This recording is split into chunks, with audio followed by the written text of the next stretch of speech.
now opening. Please proceed to the safe zone. Hey everybody, Ryan McCaffrey here at Sledgehammer Games. We're here with IGN First, all month long covering Call of Duty Advanced Warfare. Back again with the game's lead multiplayer designer, Greg Reisdorf. Greg, good to see you. How's it going? Nice to be here. Let's reveal another new multiplayer map, which happens to be this one we're on. Tell us the name of it, give us a little backstory, and if anything weird's going to happen in the next few minutes. So this map here is called Recovery, and so Recovery is taking place in Hawaii, in between or on a volcano, and it basically happens on two sides of a volcano. It's a good place to put a multiplayer map, right on a volcano. Why not? I mean, this works.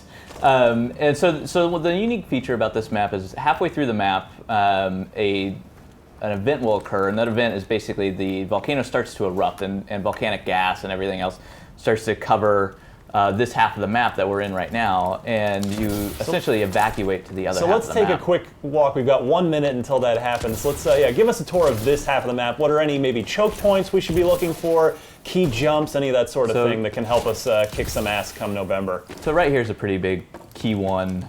If you can make this across, it's kind of hidden in a little bit, but you kind of come through this observatory, this telescope kind of mechanical area, and this is like a hot spot right here on top of this roof. There's tons of action that's always going to occur here. It's great lines of sight going across big pretty visibility much the map. around a lot of area here. Yeah, and then you can also cover. You can kind of hop out here and cover. Oh, there we go. Gonna start the event a little bit. Volcanic activity detected. Please With evacuate. these, so the arrows, I guess, are telling us to get out of here. Again, Yeah, follow the arrows to safety. I'm gonna go the wrong way here and just take a look at like some of these large chunks coming in. But yeah, so now the idea is to basically just get out. And so what this does is this creates some crazy choke points. Do you feel like Pierce Brosnan right now? I feel like that every day. But you know, there's some. So some is doors this here. the hangar door we have to get into? Yeah, so there's actually two of these that have opened up, and you get a minute to get through them. There's one over here. So there's basically the team that wants to control them first, and if you can control them and lock it down, you're going to be in a pretty good spot.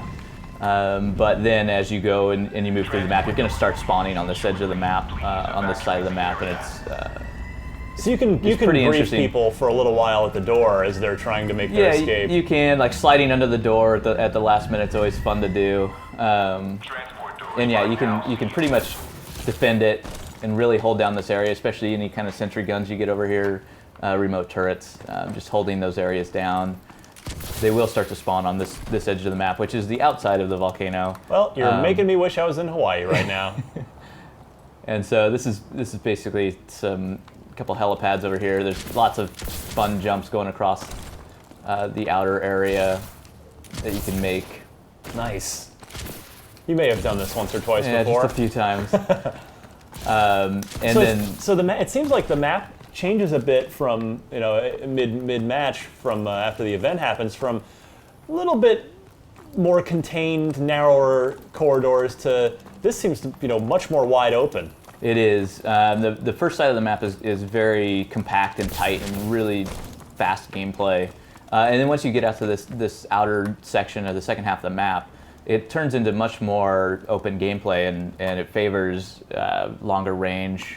You're going to want an AR, especially in this area, at least an AR. You can also utilize the ground play, running around down here on the ground in and outs. Most people are jumping up on top. They're gonna stay up above. People like to be up high. Sure, high ground. This corner is another one to kind of watch out for. It's just a high traffic area. Lots of objectives are placed down in this area. People just moving across, but it's also pretty wide open. You get a nice feel for what everything else is. All the other paths kind of coming through here. So real quick before we wrap up our walking tour of this map, what game modes are your favorites on this particular map? CTF's a lot of fun on this map, and that's in particular because we do have the dynamic event that occurs midway through it, so it does change the feel of CTF. Can it ruin a flag capture really quickly?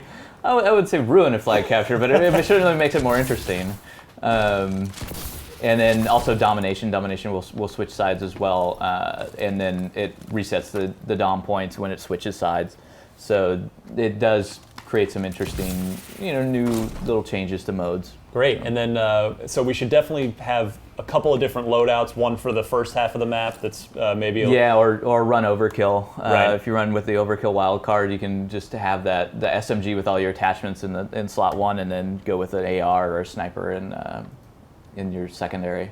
Perfect. Well, this is Recovery, a little taste of Hawaii here while you frag away in Call of Duty. For more on all things Call of Duty, keep it tuned all month long here on IGN First.